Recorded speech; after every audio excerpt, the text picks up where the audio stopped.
Hello, my name's Paul. I'm the vicar here at St Cross Church in Knutsford. For those of you who may know me personally, I support a football team from my hometown, Stockport County. A smaller football club. A former manager once said, "We may have a small house, but we've got a very big heart." And I like to think that about this church community. It's not, in terms of numbers of people who come here, the biggest church by any stretch of the imagination. We're quite modest in size, but we've got a very big heart. Over the past year alone, I've been looking at what we've been doing as a church. We started the year with a Lent project in March, which aimed to raise monies for street children in various places around the world, third world countries, where children have not even got a birth certificate.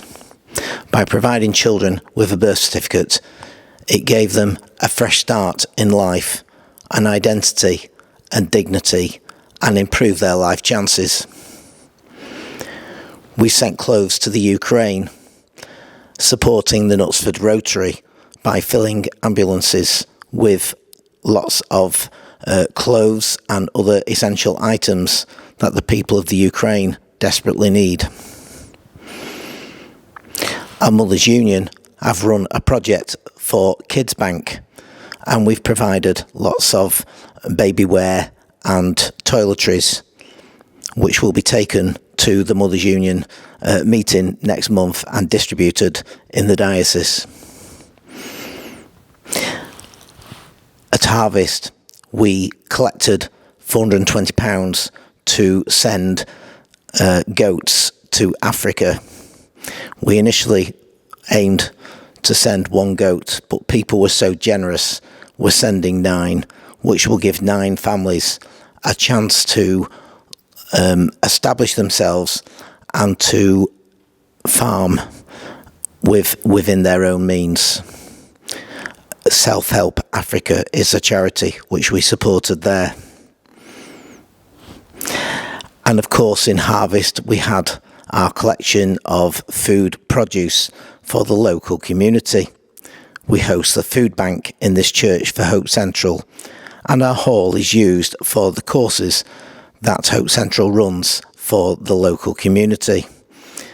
People who need some help to get back on their feet in life. And so we're looking ahead to Christmas now, the season of goodwill. And on Christmas Eve, we'll be having our Christingle service in here, and that service raises funds for the Church of England Children's Society.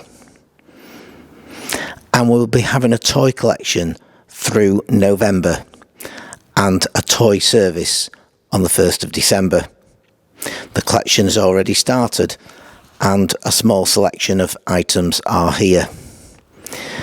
All the information regarding what is needed for the Children's Adventure Farm is on the leaflet, which is available online, and it's also available from this display here, which gives you a full description of what can be purchased. And so we're going to go now to the Children's Adventure Farm Trust near High Legh, about 20 minutes drive from here, and hear a bit more about what this toy collection is all about.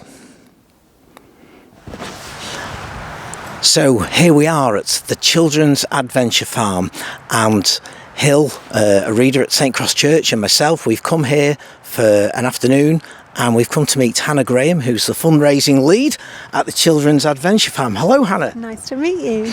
And Hannah's very kindly shown us around the place, and we've seen so many good things which help to provide children across the local area of memories, a day out or a residential stay, children who are far less privileged than what we are, in fact have very few privileges. And so the Children's Adventure Farm provides that opportunity for them to come out and experience some joy in life. We're not talking about the general adventure farm there. We're just going to concentrate on the Christmas toy collection. Here we are in this wood, which last week was set up for Halloween for children to come and enjoy activities related to that. But in the next few days, it's going to be transformed into a Christmas wonderland where children can come from November the 23rd and into December to have a special outing here. And now I'm going to ask Hannah if she'd just tell us a bit more about that experience for the children and what we as a church can do to support that. Thank you. Yes, so Christmas is always such a fun time at the farm. We are expecting this year 3,700 children and their wider families to be with us over the Christmas period. And this woodland that we're a part of here will be lit up beautifully for the festive season. The children who come to us are facing real challenges, so what we want to do is make this magical time over Christmas for them, experiencing the simple things that we do on site here, so creating decorations to take home, toasting marshmallows, meeting some of our animals. It's something that lots of people miss out on over Christmas. We support children, as you know, who are living with disadvantage, social disadvantage, poverty, also living with disability and chronic, sometimes terminal illness. So to be able to sprinkle some Christmas magic over that time for so many children, it's a wonderful time here, and we feel very proud and privileged that we can offer that opportunity for so many families, school groups and other groups who come across that time for the visit. And do the children go home with anything special? Always. So not only the amazing things that they'll create here, the amazing decorations that they'll make, each child gets the chance to meet the real life Father Christmas across the programme. As you said, it runs from the 23rd of November to the 22nd of December, and we're lucky enough to have a very generous Father Christmas. That means that every child will leave with a Christmas present and a chocolate selection box. We want to make that special memory so important for them. And that's how we as a church are aiming to support that. You're going to be getting presents from so many generous people, but St Cross Church will be collecting toys for this effort, and we'll be having a special toy service on the 1st of December at 10 o'clock. Aside from the Christmas activities and the toys, there's obviously so many good things going on here, making memories.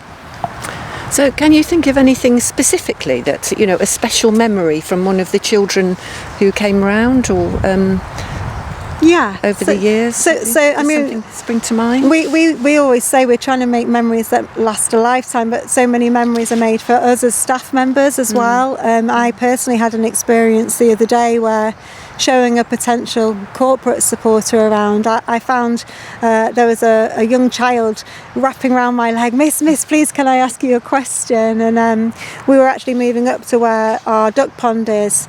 There was a duck coming down, and the child, who I suspected was around age 10, had come for a residential, and he said, Miss, can I ask you a question? Is that a real life wild duck? With such excitement. And I said, well, aren't you clever? Yes, because it is a real life wild duck. And then it hit me, because this referral was a poverty referral. The child was living in the inner city. He knew exactly what a real life wild duck looked like, but he'd never seen one firsthand before.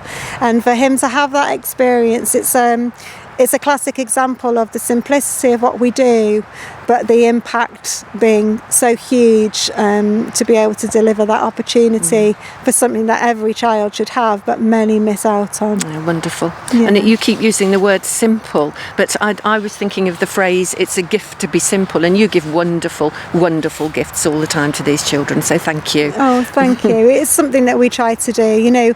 We all know the benefit of being in the great outdoors, away from screens, away from phones. It's a relaxing place for any human being, but if you are a human being who is facing such challenges in your life, then this place, the farm, really simply shores things up and allows people the opportunity to take a breath, time away from those challenges. And like you say, we do make memories.